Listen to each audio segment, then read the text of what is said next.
Assalamualaikum warahmatullahi wabarakatuh. Kami dari kelompok 4 akan menampilkan video pembelajaran dengan model problem based learning dengan anggota kelompok saya sendiri Faiza Sasa Septiani dengan NIM 23129159. Saya Majida Putri dengan NIM 23129112. Saya Elsa Rahmanani NIM 23129310. Saya Fadila Pradia dengan NIM 23129311. Selamat menyaksikan. Assalamualaikum anak-anak. Waalaikumsalam Ibu.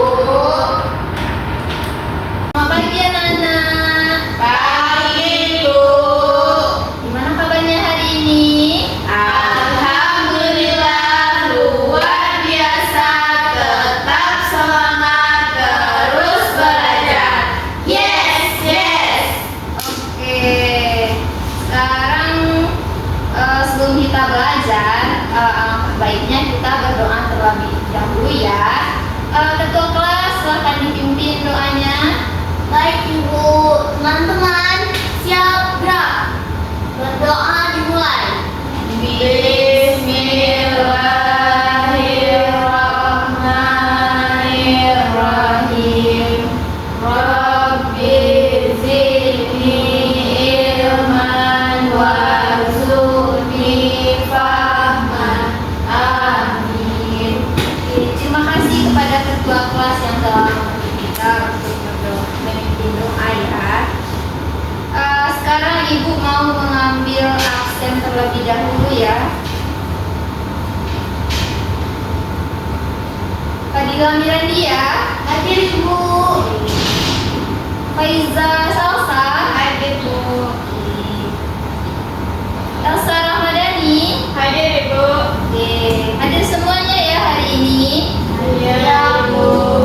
Intinya anak-anak ibu sudah semangat ya untuk belajar. Coba anak ibu lihat dulu di sekitar tempat duduk anak ibu ada sampah atau tidak. Coba dicek dulu. Tidak Bu. Tidak Bu. Nah sekarang kita akan menyanyikan lagu wajib nasional terlebih dahulu ya. Baik Bu. Nah sekarang kita akan menyanyikan lagu wajib nasional yang berjudul Garuda Pancasila ya anak-anak.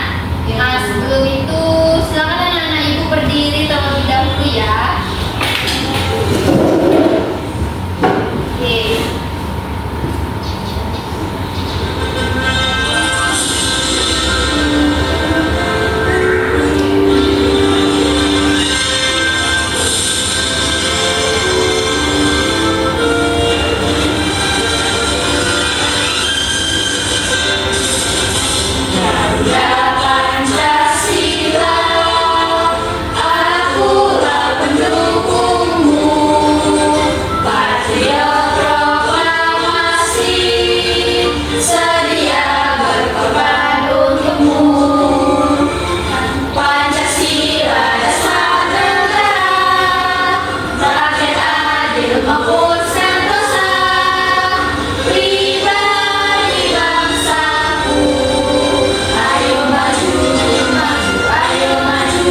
tentang apa? Masih Bu, tentang ekosistem. Iya betul, tentang ekosistem.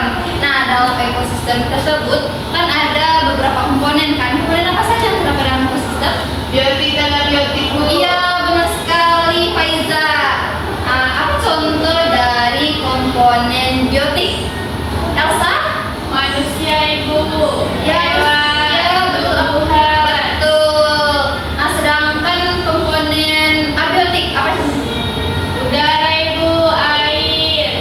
Ya, ya, ada lagi? Yang nggak hidup itu pokoknya. Iya, iya betul sekali, yang nggak hidup itu termasuk komponen abiotik. Ada tanah, ada air, udara. Nah, kalau kita tidak menjaga ekosistem di lingkungan kita, apa yang akan terjadi? Tercemar, Bu. Betul, bisa tercemar, bisa rusak. Nah, itu berkaitan dengan materi kita pada hari ini. Nah, Ibu mau tanya nih sama anak-anak Ibu.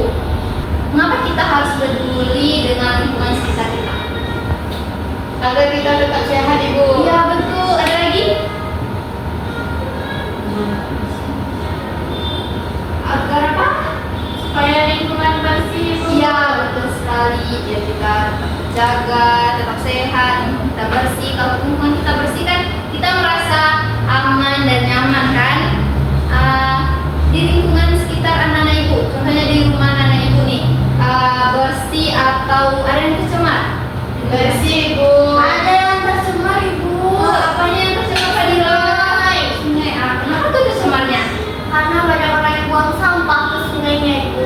Iya betul. Membuang sampah ke sungai itu dapat mencemari air ya anak-anak Ibu. Bisa juga mencemari tanah kalau kita membuangnya sembarangan. Nah, materi kita hari ini yaitu mengenai permasalahan lingkungan akibat ulah manusia. Nah, tujuan pembelajaran kita.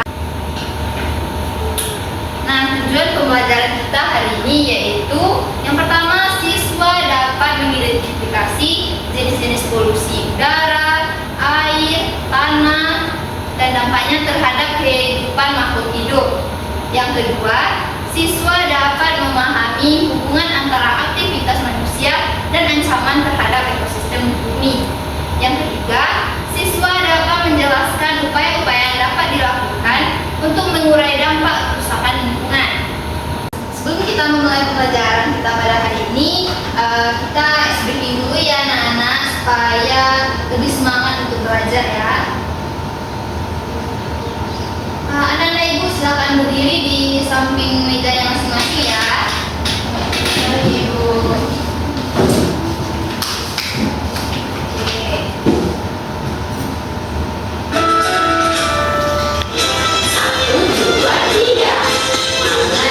Tangan kiri mempunyai jari, direntangkan, dibengkokkan, putar pergelangan, jangan memimpikan ada tepuk tangan, tangan semua, angkat kaki kedua, terangkas tangan kita, diingat keduanya, kita bentukkan, mungkin wahai teman, berdiri dengan tegak, balik kanan serentak, balik kanan serentak. Oke. Anak-anak Ibu silakan duduk kembali ya. Terima kasih Bu. Udah pada semangat belum untuk belajarnya? Udah Ibu. Nah, Ibu ada video pembelajaran nih, anak-anak Ibu lihat terlebih dahulu ya, dan disimak apa yang ada di dalam video tersebut ya. Baik Ibu.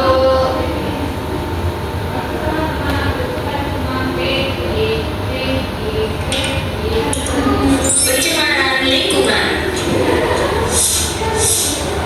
Kelly, Ija, dan Cita tinggal di kota yang berbeda. Mereka akan mengikuti lomba pekan ilmiah internasional dengan tema pencemaran lingkungan. Apa itu pencemaran lingkungan? Pencemaran lingkungan adalah maksudnya segala sesuatu yang menurunkan kualitas lingkungan dan mengganggu keseimbangan ekosistem. Zat yang mencemari lingkungan disebut dengan polutan. Kelly, Ija, dan Cita ditugaskan untuk mencari dan mengamati masalah pencemaran yang terjadi di kota mereka masing-masing.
Tujuannya adalah untuk mengolah limbah pabrik agar lebih aman. IPA melalui beberapa tahapan, mulai dari menyaring, mengendarkan, menguraikan, dan mematikan bakteri penyakit. Pencemaran air juga dapat dicegah dengan tidak membuang sampah ke sungai. Mendaur ulang sampah akan mengurangi produksi sampah sehari-hari. Ija tinggal di daerah sekitar pertambangan. Ija menemukan masalah pencemaran tanah di sekitar rumahnya. Tanah terlihat kering dan bercampur dengan sampah.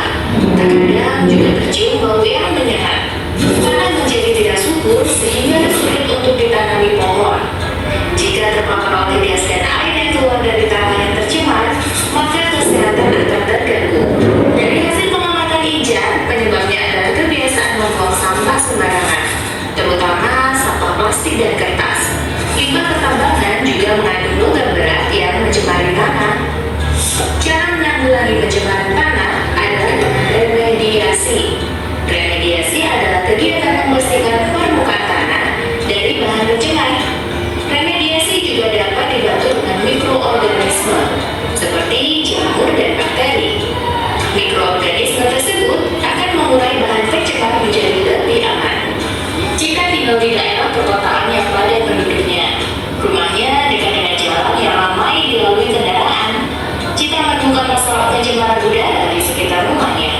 Faktor penyebab pencemaran udara di tempat Cita adalah asap dari berbagai sumber. Misalnya asap pembakaran sampah, asap rokok, dan asap kendaraan. Asap biasanya mengandung gas karbon dioksida yang dapat memperangkap panas atau menyebabkan efek rumah kaca.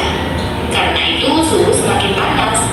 Polutan-polutan yang terbang di udara juga bisa terhirup saat bernapas, sehingga menyebabkan penyakit pernapasan. Cara mengatasi pencemaran udara adalah dengan menanam pohon atau reboisasi. Pohon dapat menyerap karbon dioksida di udara sehingga dapat mencegah pemanasan global. Pencemaran udara juga dapat dicegah jika kendaraan berbahan bakar bensin diganti dengan kendaraan listrik yang tidak menghasilkan asap. Nah, ceritanya masih berlanjut nih. Setelah Kelly, Ijat, dan Cita melakukan penyelidikan dan membuat laporan tadi, mereka jadi sadar tentang jenis-jenis pencemaran lingkungan di sekitar mereka.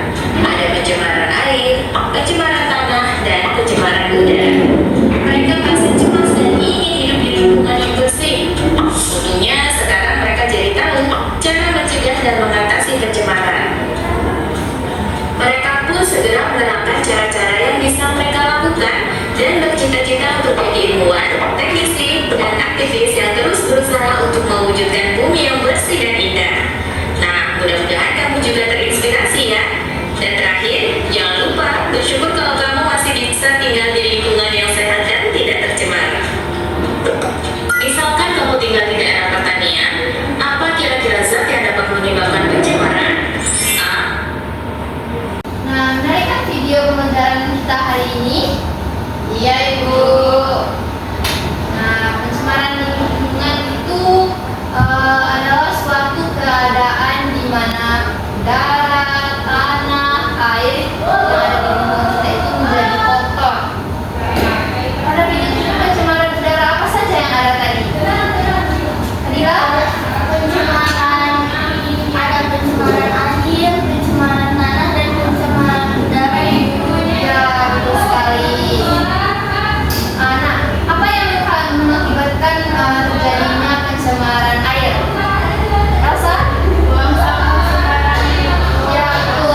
membagikan LKPD.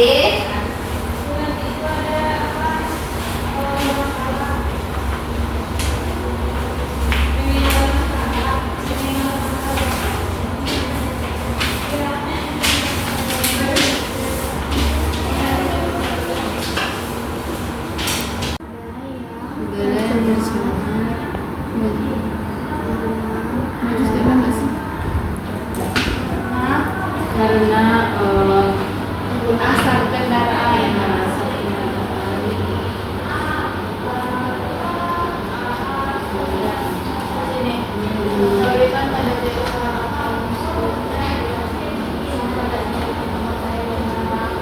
setuju.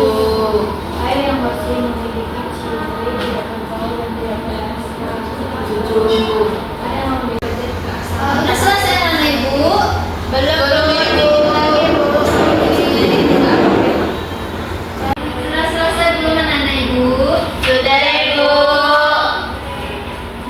Nah, karena anak-anak Ibu sudah selesai, siapa yang mau membacakan hasil jawabannya ke depan kelas? Saya Ibu. Oke, Fadila, silahkan.